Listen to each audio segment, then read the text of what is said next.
Welcome to the Mayans Philanthropy Council's Philanthropy Tank competition. We're very excited you could join us to kick off this fall's homecoming festivities with a celebration of philanthropy and impact at Mayans. Before we begin, just want to go over a little bit of Zoom etiquette here. We're broadcasting this live, so if you have any questions throughout the program for any of our finalists, please write them in the Q&A, and our judges and panelists can address those as many as possible.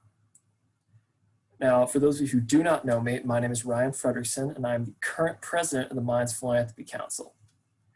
I'm also going to be serving as tonight's MC. Guess I drew the short straw there. Someone's got to do it, so anyway. So MPC's mission is to educate and promote a Mayans-centered culture of philanthropy on campus and serve as advocates for the foundation and the university. This is one of our signature events that brings together entrepreneurs, innovators, creatives, philanthropists, and everyone else to better our Mayans experience. It's hosted like Shark Tank. Applicants can come up, pitch ideas to our panel of faculty judges, and then they will give us input that we can use to decide which projects to fund. This year, because of limited in-person capabilities, we're only doing a video form. So terribly sorry. Project teams submitted an initial pitch in video format. If you'd like to view those submissions, you can go to weare.mayans.edu/tank, scroll the community section and click on the vote button. There you'll see pitch videos and have an opportunity to cast a vote for who you think should receive funding this year. After this session, we'll combine judges' scores with community votes to help determine this year's winner or winners, which will be announced publicly next week. So stay tuned.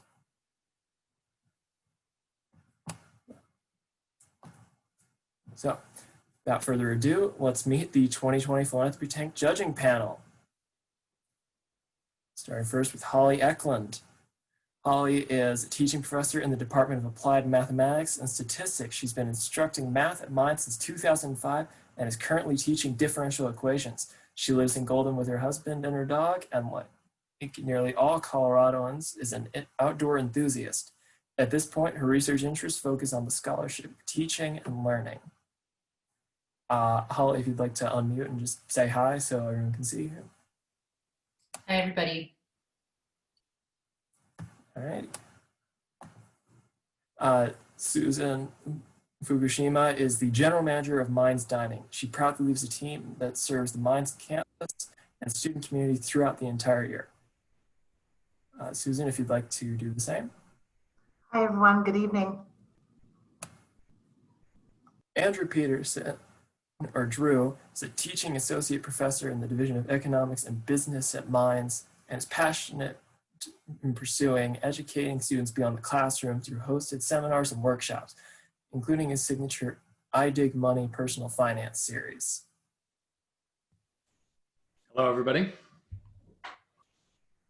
Begonia Ruiz is the Associate Director for Sales, Finance, and Operations. In addition to earning 2 master's degrees from Mayans, she's a proud Mayans mom and wife. She oversees over 200 student organizations' finances at Mayans and is an integral piece of the management of student fees on the campus.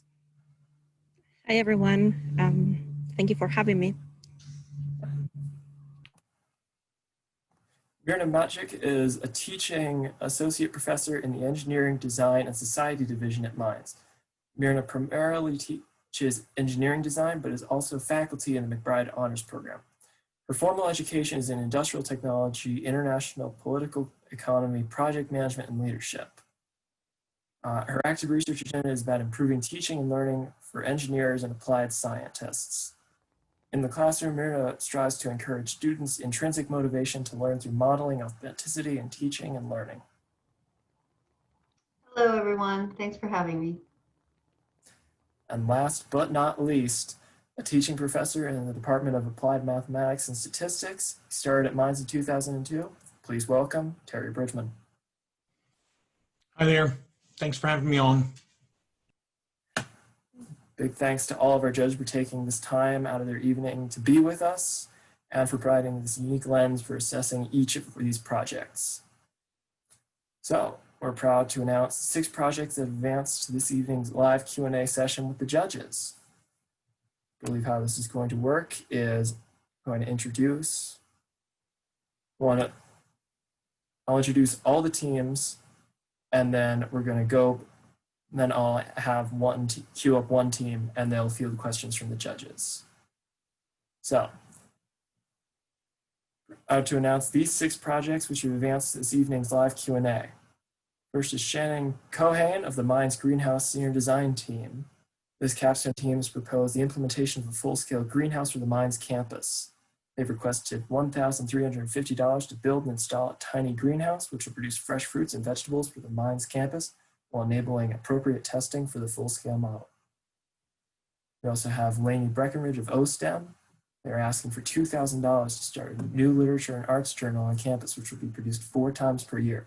This publication, called The Spectrum Spark, will provide a platform to discuss identity, sexuality, and the unified struggle in the queer community with non-queer allies on campus. Amanda Blickenstarfer is a creative arts champion, hoping to put the A in STEAM at Mayans.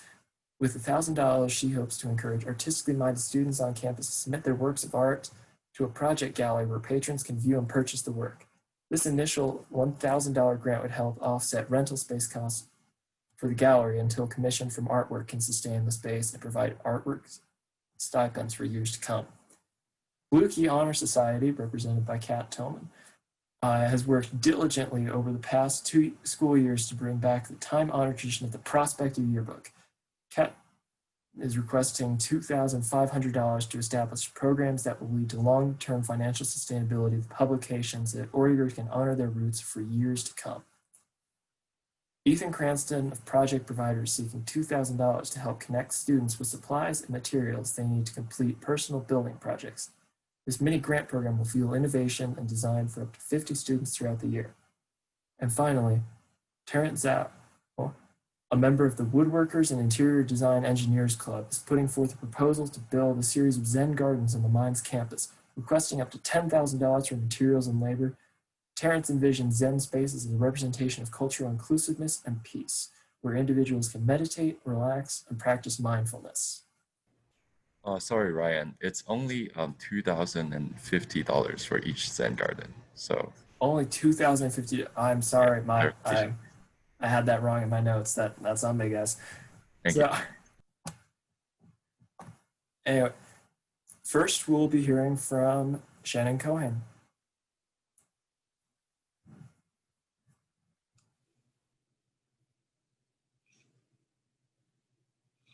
Hi, so this is a Q&A for myself, correct?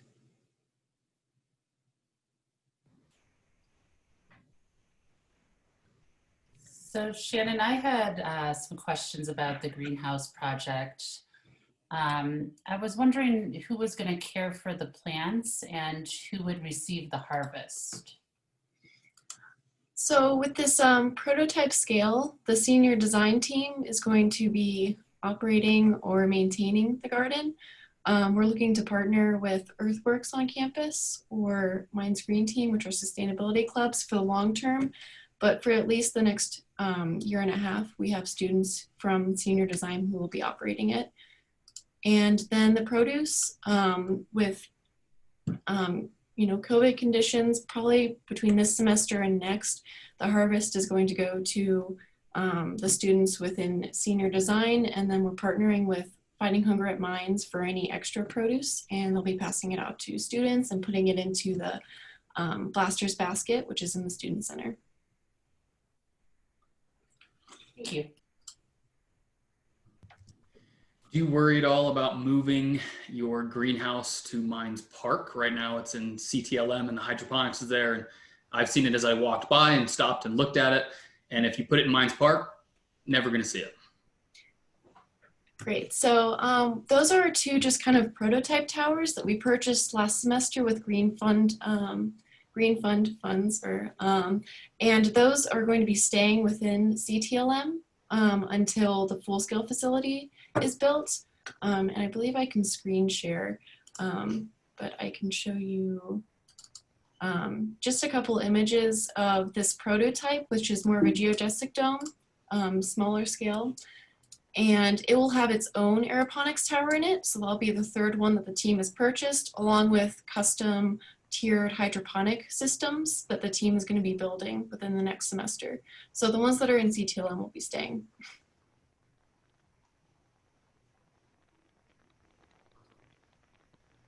So this is Susan. Have you determined what type of produce that you'll be wanting to grow? I mean, you know, depending upon season and anticipated yield? Yes, so we've been looking at a variety of different crops or produce. The nice thing is that within a structure such as this, you can control the climate. So it's fairly season independent. So we can grow anything from lettuce to tomatoes. On the towers in CTLM right now, we also threw in some radish. We're trying out broccoli and Brussels sprouts, and there's a large variety of different crops that you can grow within the towers and the hydroponic systems.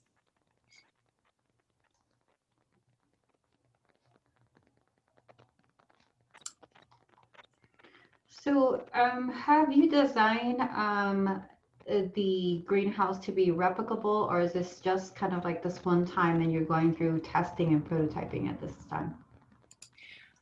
So in the short term, this is just a single prototype that we're looking at. It is going to be a custom prototype versus a kit that we're purchasing. So improvements that we make based on standard kits could go on to be reproduced by other groups. The nice thing about the systems that we're going to be putting within the geodesic dome structure are that they'll be scalable to the full-scale facility, which is, it's very, it's more like 3,500 square feet. It's in the shape of a rouleau. That's years down the line. But at this point, we can be testing systems that will be implemented in that facility.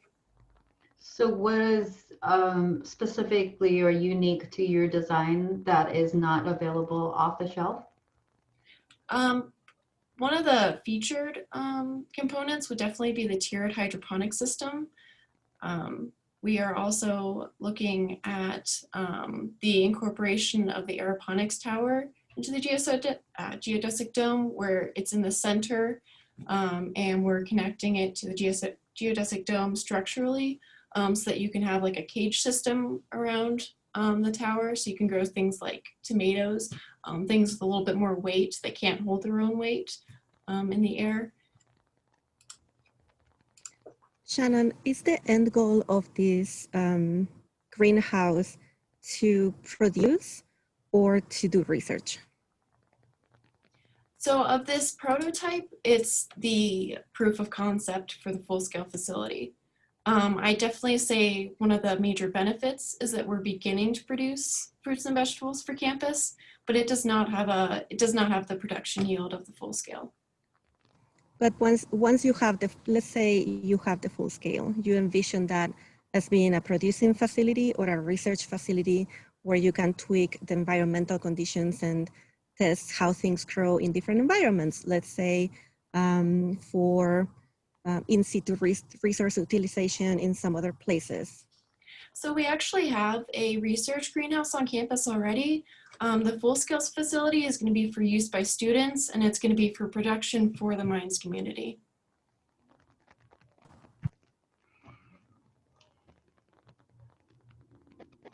And so just so you know, I believe here in the Golden city limits, we're not allowed to do any type of rainwater capture.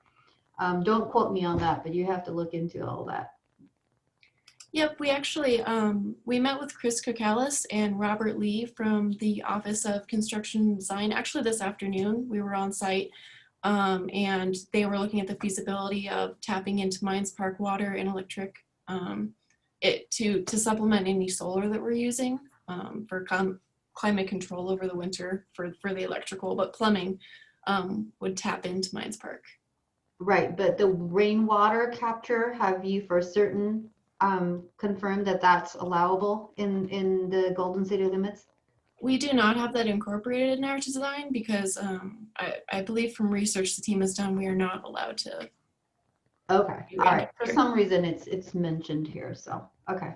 Okay, so apologize there.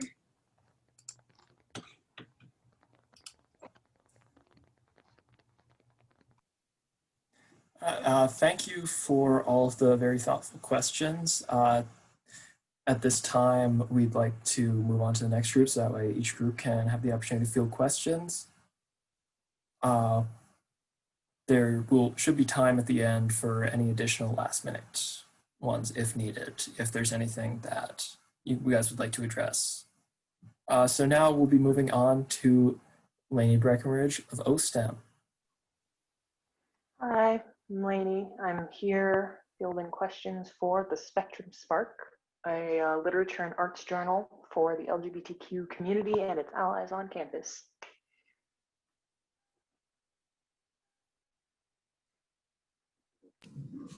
Hi, Lainey. How are you? This is Begoña. Hi, Begoña. I have a couple of questions for you. Why print the journal instead of having an online distribution? So the journal will actually be primarily online, but we do intend to print copies once per semester, combining the 2 issues that were produced that semester. And this is so that we can distribute it to a wider range of people on campus, and we can send to alumni and we can send outward, because you'll only find a web edition if you're looking for it, but you can, stumble on a print edition. So I would say that would be our largest factor. Perfect. And you are asking for $2,000 for this year. How are you planning on funding this afterwards? So OSTEM, of course, gets funds from SAIL and funds from MEP. So OSTEM is funding this to some extent. This year, we're putting in $1,225. In future years, we might put in more, especially if it's successful, especially if the community is particularly involved in it. We think we can get funding from MEP based on its role as a cultural celebration for the LGBTQ community. And we would be looking for sponsorships elsewhere and other funding opportunities as well. Thank you. Mm-hmm. Hi, Lainey. This is Myrna. Hello. Hi. You mentioned OSTEM, and I see here a list of equipments that you intended to purchase. So where would then these equipment be housed? So OSTEM has a room in the with McBride Honors. So it would probably be housed there when it's not being used by editors. If editors are using it, I think we would be having them take it home with them because presumably they would, we don't want to constrain what times they can and can't use it, especially with the fact that COVID has severely restricted our use of the room. Okay. And so it is connected with OSTEM, so you would have a project advisor? Mm-hmm. Yes, Josh Ramey is our OSTEM's general advisor. He's serving as our project advisor, and we're also very closely in contact with Toni Lefton, who is the advisor for High Grade, and she is fully supporting this project with her many years of expertise. Perfect. And the last thing is, kind of considering your schedule as a student in Mayans, of course, you know your schedule better, but is it a bit ambitious to do the publication every semester? Why not, follow the High Grade model of doing it, once a year, and, the online can be, once a semester or something like that? So we may do print once a year, but we want to produce issues, and that's actually twice a semester we want to produce issues, because a big part of why we want to how we differentiate this project from high grade, I suppose, is that we want to have dialogue. We want this to inspire dialogue. So we want somebody to be able to read one issue and say, hey, I like that. Hey, I disagree with that. Hey, this sparks something in me. Sparks something in me. And then they create something, and that goes to the next, into the next volume or the next issue. And so we want this to be a very back and forth, almost a conversation that you can track through its archives. Okay. Thank you. That was a very well put argument. So thank you very much for your time. We'd like to now move on to Amanda Blickenstarfer for the Creative Arts Channel. Hi, my name is Amanda Blickenstarfer, and I'm trying to start an art gallery for Ordigers called Powered by Steam.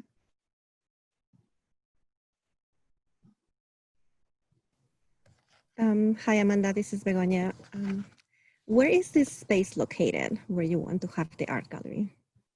Well, because of the current COVID restrictions, I want to start out by putting it on a website and then maybe look into, in the future, finding an in-person location to put it, but also we can show people's artwork in campus buildings, like in Coors Tech and in, like, I mean, walking around campus, there's a bunch of blank walls that are so open to creativity.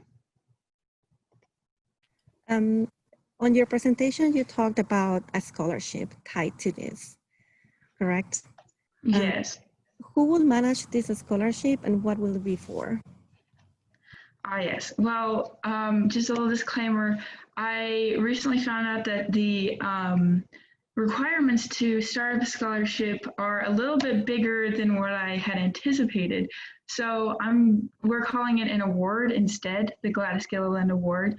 And I'm currently in touch with SAIL, and we're trying to figure out like the nitty-gritty stuff about that. Okay, yeah, great. That was exactly what I was going for. Thank you. And then you also talk about having the students sell their art and collect a fee. Do you have like a projection of how many students might be interested based on your experience of on campus? You know, anything regarding that?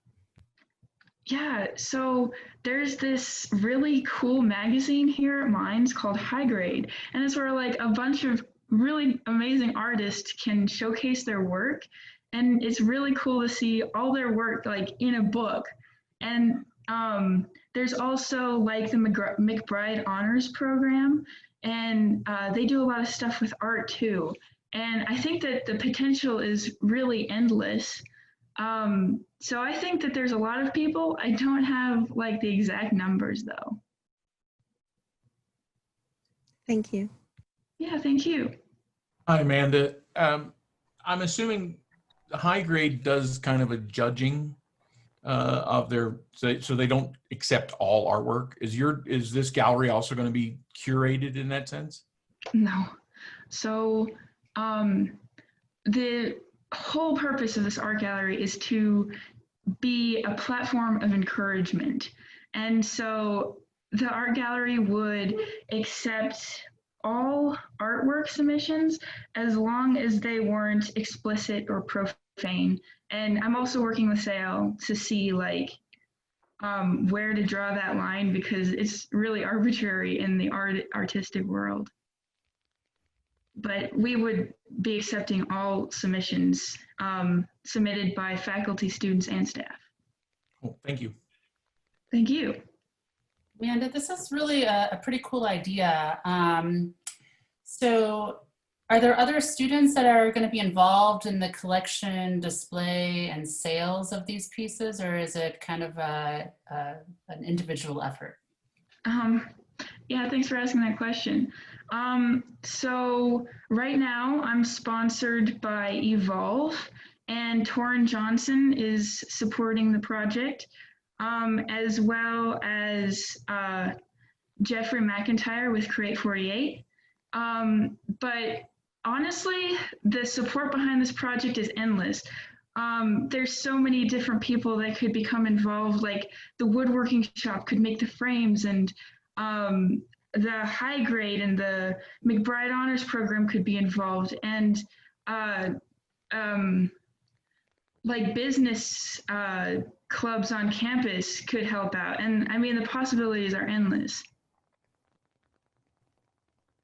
Thank you. Hi, Yeah, I mean- Amanda. Do we have time for one last question, Ryan? Is that okay? Yes, I think we have time for one more. Hi, Amanda. So we have in our local area the Foothills Art Center. Are you familiar with that? Yes. Okay. And I'm assuming you want it to be, you know, separate or detached from them? Yes. In the future, we could look into more partnership, but yeah, it would be Okay. separate. Well, yeah. So the reason why I asked is because I've noticed from your proposal that these are going to be displayed in you know different places on campus and everything like that.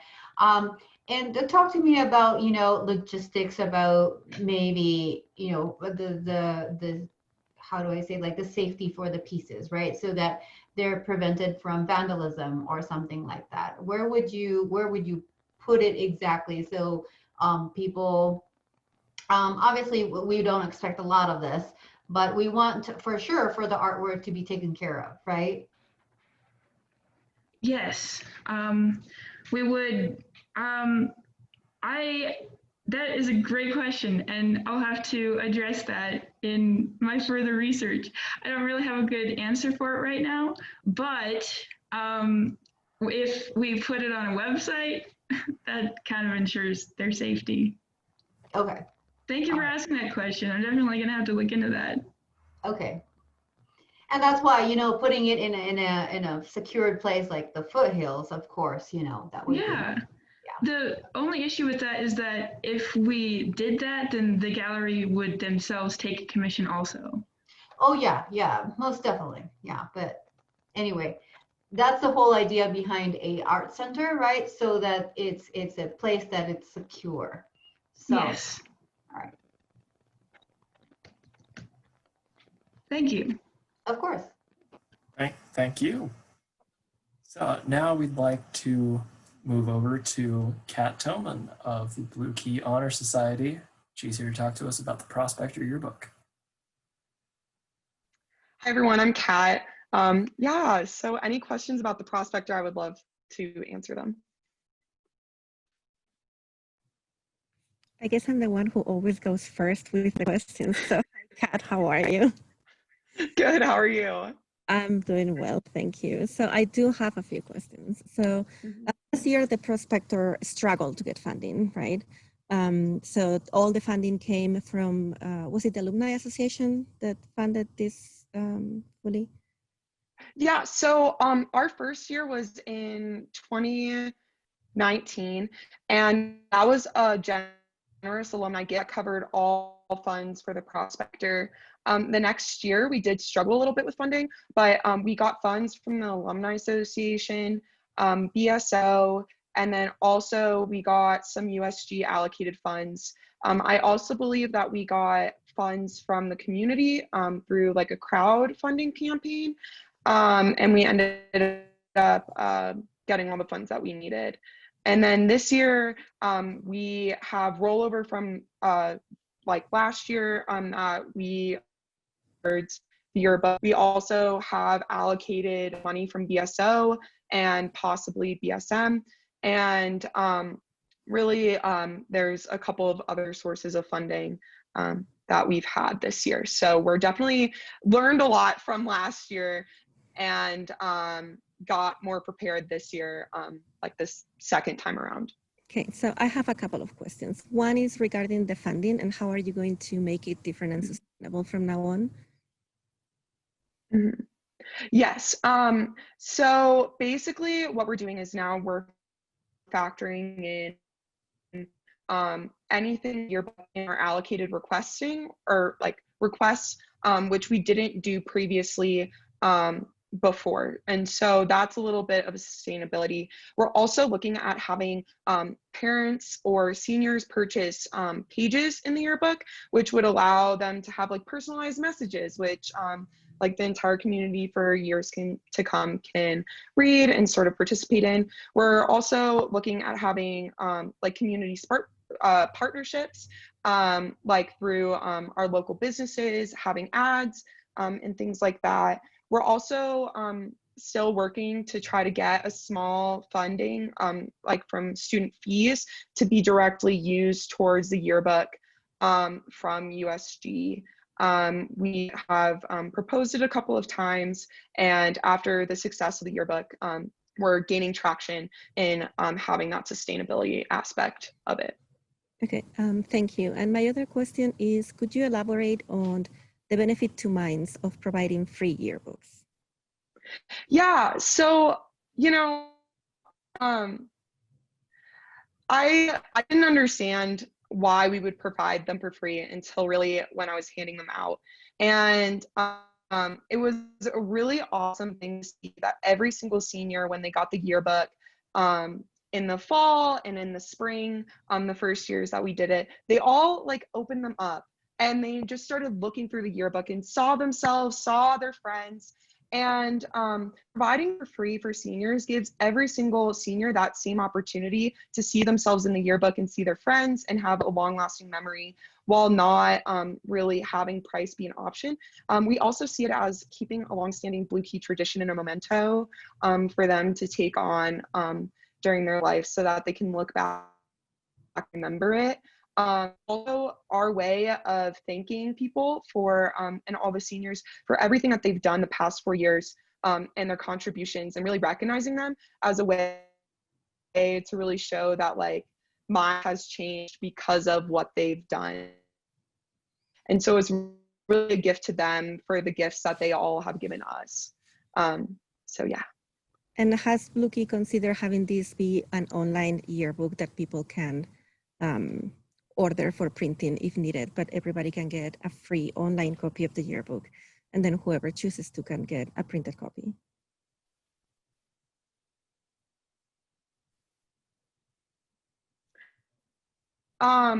We have definitely explored that option, but we just sort of feel like online copies can get lost really.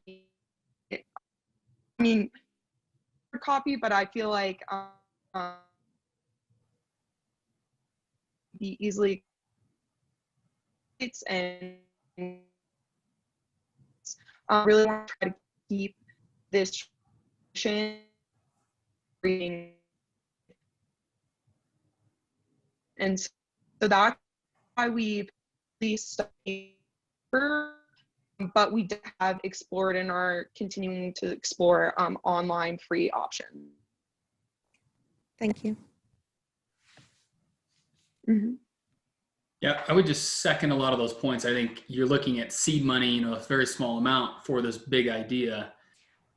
And it seems like we could come up with a creative way with that smaller amount to, you know, have an app that everybody downloads. You know, you're thinking like Facebook memories, right? That, okay, a year after you graduate, we take these 100 photos and we shoot them to you. So like you're constantly getting it on a somewhat cheaper scale. I understand the memento, you know, I have a light bulb from Blue Key, right? It's like, I understand the idea of what you guys are doing. I would just encourage you to kind of go somewhere else, because I don't know if print books are going to be a thing of the past. And if we need to kind of innovate and move into a different direction, especially knowing that funding might be hard to generate. So. Kat, has Blue Key looked into corporate sponsorship at all? So, yes, so we have looked into corporate sponsorship. The first year was just sort of all the funding was given to us, and then the second year we sort of got thrown for a loop with not knowing funding. This year we've definitely been looking into funding with corporate sponsorship. Right now we actually have $30,000 allocated from the school. So corporate sponsorship is sort of low right now on what we're thinking, and especially during like the pandemic, it's a little bit hard to get people to invest money that they could be investing in other areas to sort of deal with what's happening around. But we definitely are looking and currently talking with a couple of corporate sponsorships. Thank you. And how would you encourage parents, as you said, to, take out or pay for having their student's picture in there, having their quote or, saying that they would like in there? Yeah, and so there's a couple of ways we're thinking. One was like through a daily blast and having seniors sort of send it to their parents. Another is through the Mayans distribution center as a whole, sending emails to like parents who are involved in application processes. And I know that there's like Mayans like emergency contact information that people get sent, like Mayans updates through. Another way that we were thinking was through the Instagram and the Facebook by publicizing that anyone could really take out an ad. So if an alumni wanted to take out an ad to say something or have their special part in the yearbook there, and we would have really just examples and really sort of start by really getting to the hearts of parents, saying like, that your like student is going to have this yearbook for like a really long time. So it would be really cool if you were able to have a small part of it. And so, yeah. So, do we have time, Ryan? Sorry, for one more. I believe so. We have time for one more question. Okay, thank you. Kat, thank you very much. I was talking to my son, who was an alumni a couple years ago, and he's like, I don't recall getting a book like that. And so he wants one now, and he graduated like 3 years ago. But anyway, my point being is like, it is something that is, a memento and can be kept by people for a very long time. But considering, the pandemic and everything like that, do you think that's money well spent, right, in this situation? So it's about $40,000, which is quite significant. Could it be for another project that Blue Key is, very keen on, that would then, be, needless to say, more useful?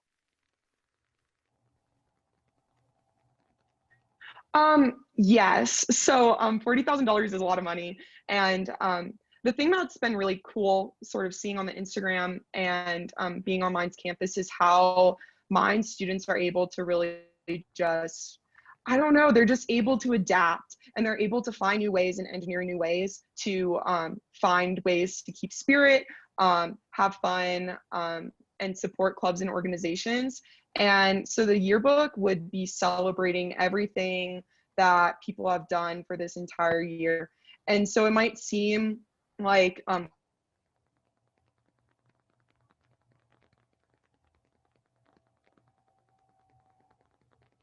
just how innovative they are, and keeping that so that every Mayans student like for years to come can have that same experience and access to that. Mayans students can just adapt. I think it's super valuable. Kat, so I like the idea of a yearbook. Absolutely. I love yearbooks. But maybe, and this is just, I don't know if we're allowed to do this, but my 2 cents will be, maybe we're limiting ourselves by the print, which is really cool. When we could have like a yearbook database that is hosted by Blue Key, and we can embed videos of games and things like that, where we can highlight people. So I don't know, just putting it out there. Yeah, I love that idea. And so we'll definitely take that back, and we'll look into what platforms that we can possibly explore.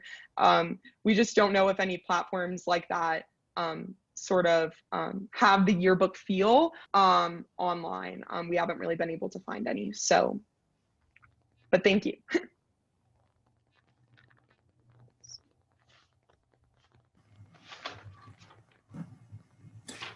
Alrighty, so thank you very much, Kat. Now we're going to be moving to Ethan Cranston of the project provider. He's going to field some questions. Hi everyone, my name's Ethan. I'm working to establish a fund to help connect tinkering students with materials they need to help finish their projects. Ethan, I had a question. If your project were approved for funding, how would you market these sorts of funds to the student body? Well, my first idea with that is the daily blast, right? Just getting it out there and something that everyone can see. And frankly, I think a vast majority of the student body is interested in building things. I mean, we're all engineers, right? So once we put that out there, word will spread and people will take advantage of it. So how will the funding be distributed? Is it a first come, first served basis? And who would be determining, who would be getting funding?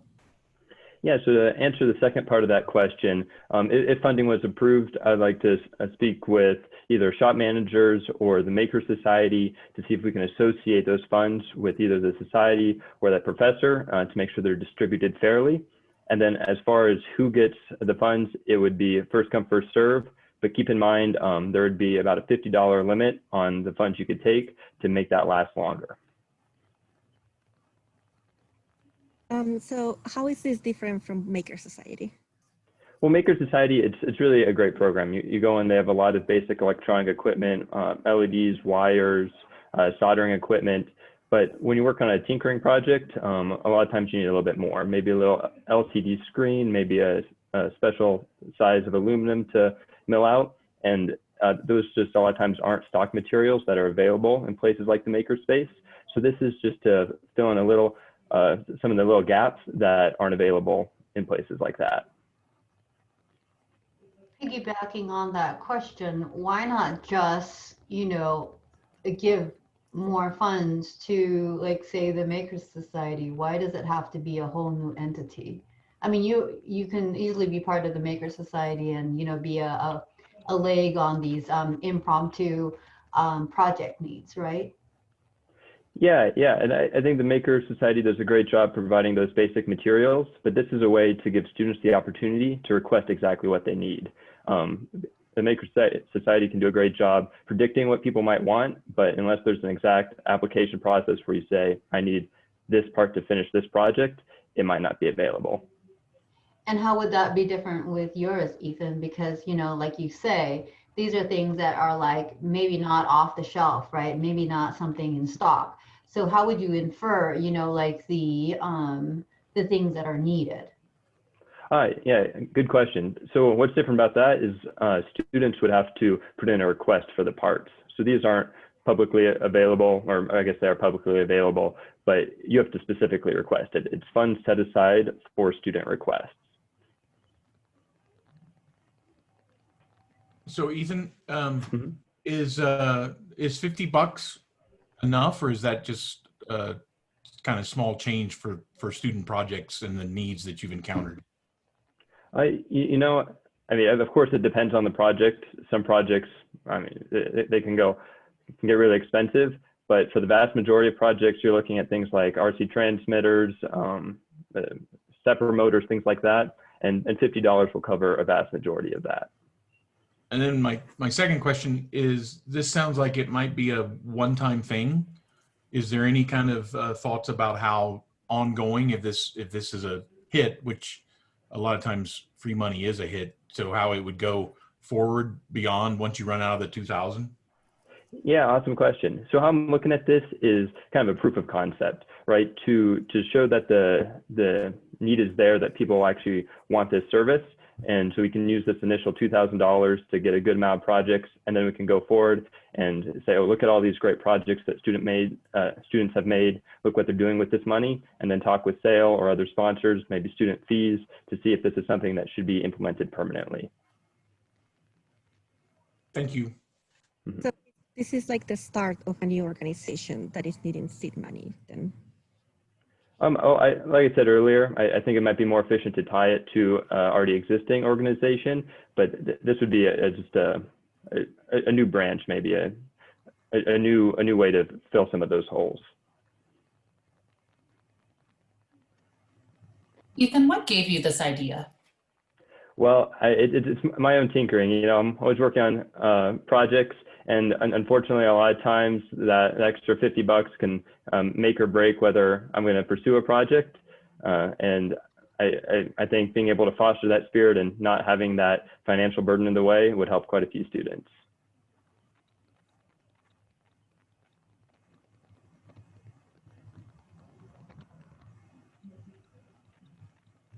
So logistically, you're going out and buying the part after it's been requested and then getting that to campus somehow. Who's doing all the logistics of, you know, filtering those requests, purchasing the material, actually having it delivered to the student? Like, where is that all happening? What are the steps that a student will take to actually get the piece that he needs or she needs? Yeah, I think the most practical approach with this would be to order from online services, things like Spark Fund or the electronic stores on Amazon, just to have it delivered easily so people don't have to worry about going and picking it up, and then just having some account for the fund that would make those purchases.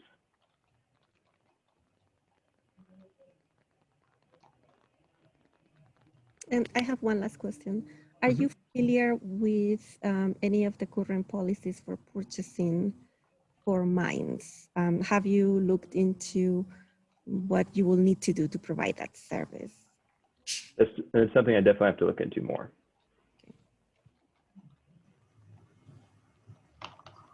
Before we move on, Ethan, there is a question from the chat. How many students have expressed interest in something like this to you? You know, that's a great question. I haven't gone and surveyed anyone, but I think we can see from the amount of people in the makerspace, from the machine shop in Brown, that there's quite a few. Thank you very much. If no one else has any more questions for Ethan, we'll move on to our final panelist of the evening, Terrence Zhao, who is a member of the Woodworkers and Interior Design Engineers Club. It's actually Joe, pronounced correctly. Joe, sorry, I am. Just in case this come up in the future. I am so sorry, Terrence Joe.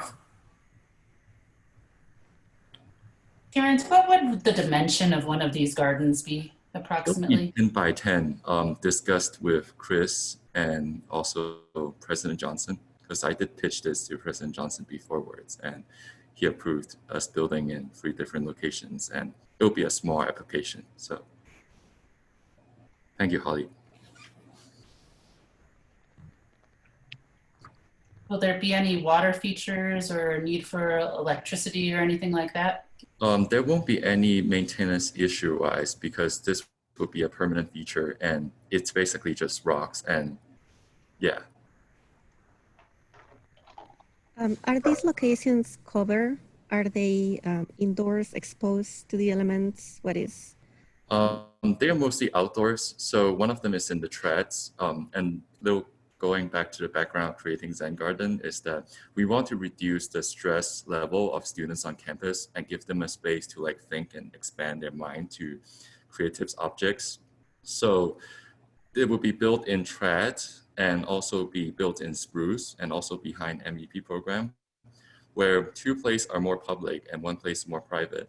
And these Zen gardens are mainly built from Shirakara gravel, which is white gravel, but reduced to a certain size. So they won't be damaged as much, and they don't need much maintenance as well. Does that address your question, Begona? It does kind of address my question. I have some concerns with the maintenance of the gardens. I really love the idea of having Zen gardens for meditation. I think it's phenomenal. But I have some questions for wildlife going through them. Snow, rain, the rocks being dispersed outside of the spaces, like just the general maintenance of the gardens. Right.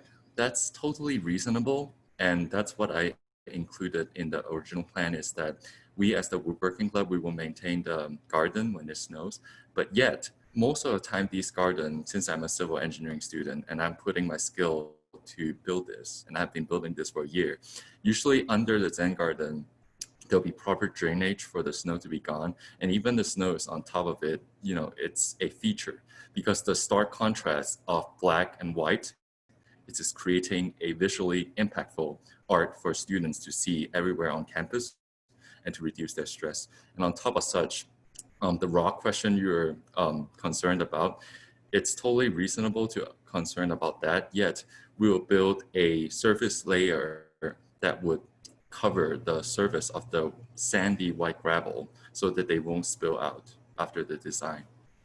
So it's like a plastic cover on top. Perfect, thank you.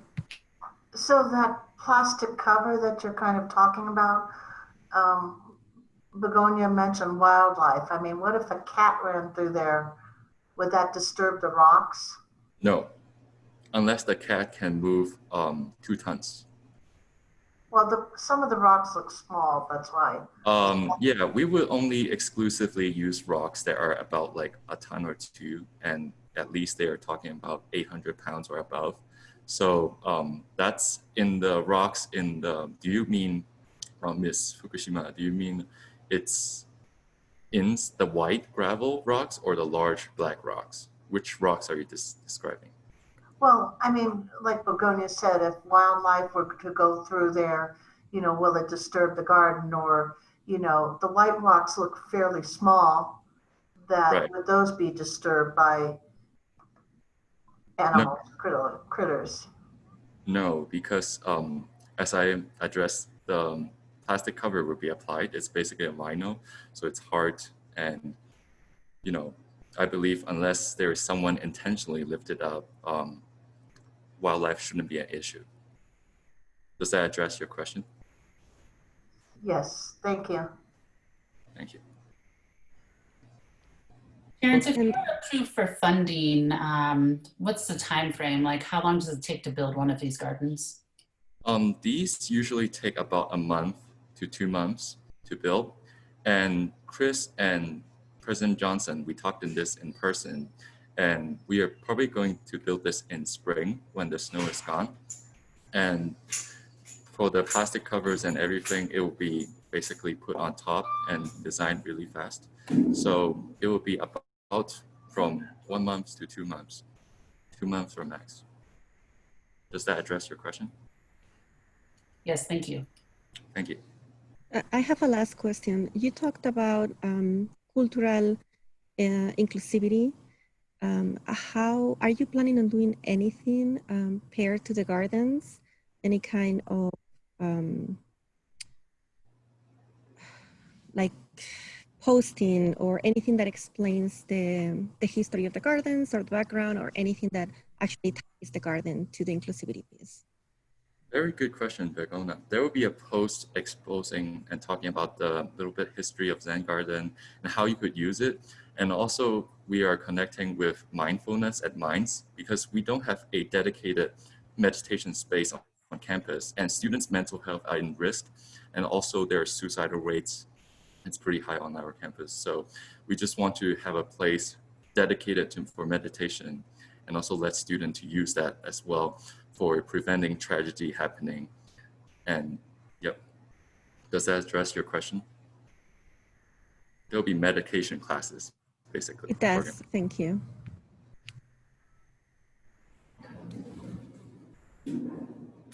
One real quick question, because I'm a little bit confused, and please pardon my ignorance on Zen gardens. But when I think of Zen gardens, I think of the interaction with the garden itself in terms of creating the patterns in the sand or creating the patterns in the white rock and stuff. But then you mentioned a plastic covering. And so I'm confused because I don't see a lot of interaction, and I'm seeing it more as a space of just meditation and concentration. So is it the former or the latter that you're envisioning? It's both, Terry. And thank you for asking us such an excellent question. So I'll present and the pitch later to explain. because we have Zen rakes designed by our members using wood turning skill, wood cutting skills, and putting their skills to test to create Zen rakes, basically wood Zen garden rakes to rake the sand. That's part of it. And also the plastic cover is removable. I have a mechanical engineer designed the cover for me so that it's very easily to detach. So basically there's a handle on top of it and you can take it away. And, you know. Thank you. One of our panelists had to leave, but wanted to ask about, is there any downside to unguided meditation? Sorry, downside of, excuse me. Unguided meditation? I don't think so, because meditation basically is as we all know, we are faculty and student at Mayans, and I think you guys would appreciate time to actually sit down and think, right? So I don't think there's a danger, because Zen Garden is particularly designed in a way, and I said again, I have a year of practice in Japan to practice with Mr. Shumio Matsuno, which is a Zen monk. He had a few publications, you can look it up online. But it's a very designed process with strict rules, not putting rocks randomly to guide a person's mind, because in the Japanese culture, it's very important that a mind is guided to a specific location. And Zen Garden is designed to guide minds to peace and also to tranquility and to reduce the stress in people's heart today. So, yep, that's my response. Thank you. All right, so anyone have any final questions for Terrence? Alrighty, so there are about 15 minutes remaining in this event, but if any of you need to leave around 7, this is being recorded and will be posted to weare.mayans.edu/mpc. Otherwise, we do very much appreciate you sticking around to the end. We're moving on to closing remarks. So each group is prompted to create about a 1-minute closing statement directed at the panelists and the communities. So we're going to start going through each group. So going back to the Mayans Greenhouse, Shannon, closing statement. Thanks. All right, so the Mayans Greenhouse Senior Design Team aims to construct a geodesic dome by the end of the current academic year in order to complete systems testing for the full-scale facility and to begin providing the Mayans community with local fruits and vegetables. The Mayans Tiny Greenhouse is one of the first steps to implementing the full-scale facility, which will itself address sustainability on campus, mental health, hands-on engineering, and physical well-being at Mayans. An award from Philanthropy Tank will enable us to make the greenhouse prototype operational. Those materials include an aeroponics tower, hoses, electrical supplies, fertilizers and mineral blends, and more, which will allow the greenhouse to flourish. Thank you for your time and consideration. Thank you for attending. So next, moving on to Lainey from OSTEM. All right, so OSTEM's mission with the Spectrum Spark is to make to facilitate the conversation between our community and our allies, to facilitate discussion on questions of identity, of sexuality, of our unified struggle as a community. More from Philanthropy Tank will allow our journal to be more sustainable and will allow us to produce 2 printed copies this semester. We very much appreciate your time, and we hope that you consider us to be worth the investment.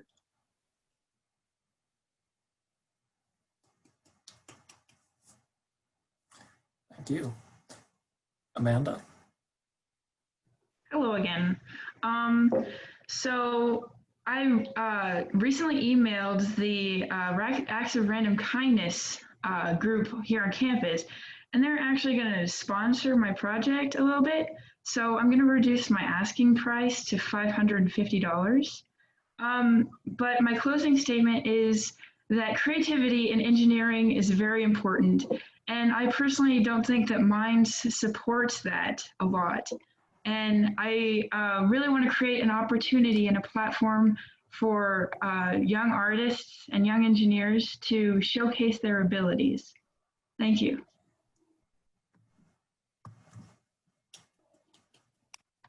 Thank you. Kat from Blue Key. Hi, everyone, again.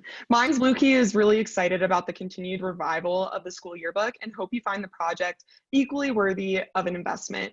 We believe that the yearbook is an amazing resource to not only record great traditions, but it is tradition itself that we are excited to uphold. An award from Philanthropy Tank will enable us to further our goal of providing every graduating senior with the Prospector yearbook for free for many years to come. Thank you all for listening.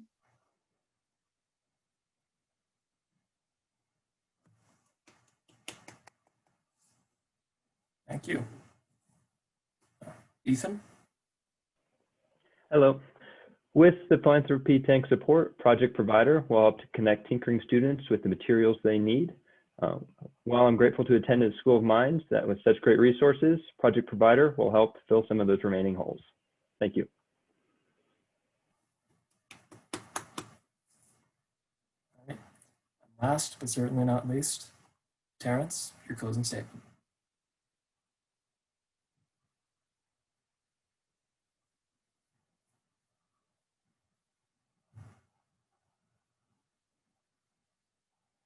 Terrence, you appear to be muted.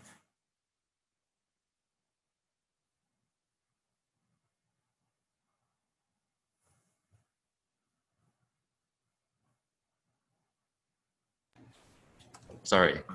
So what we would do is we will hire an underprivileged community from Issachar, which is an organization which helps underprivileged community members in Denver. And also at Zen Spaces, we will emphasize productivity, peace, and creativity provided to campus permanently. And my sensei have said that once, life is short and we only have little time to appreciate the presence, and we should rest and meditate to perform better, not to suffocate ourselves in overburdening and meaningless stress and political tension happening in the world right now. And let's keep our minds, students and faculty's mind, peace, safe, and safeguard at least part of the campus peace of mind for many years to come, and demonstrate Mines as a place for permanent image of peace and cultural diversity forever. Thank you.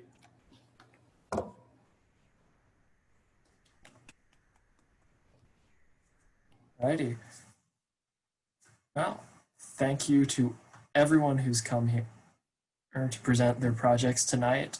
Every one of them sounds amazing, and I'd love to talk to you, all of you, about them. Thank you to the judges who's taken some time out of their Tuesday to come and hear our presentation. And thank you to the Mines community who is watching right now. Now's your chance to vote for your favorite project. In addition to judges' collective scores and feedback, we'll be taking community votes into consideration.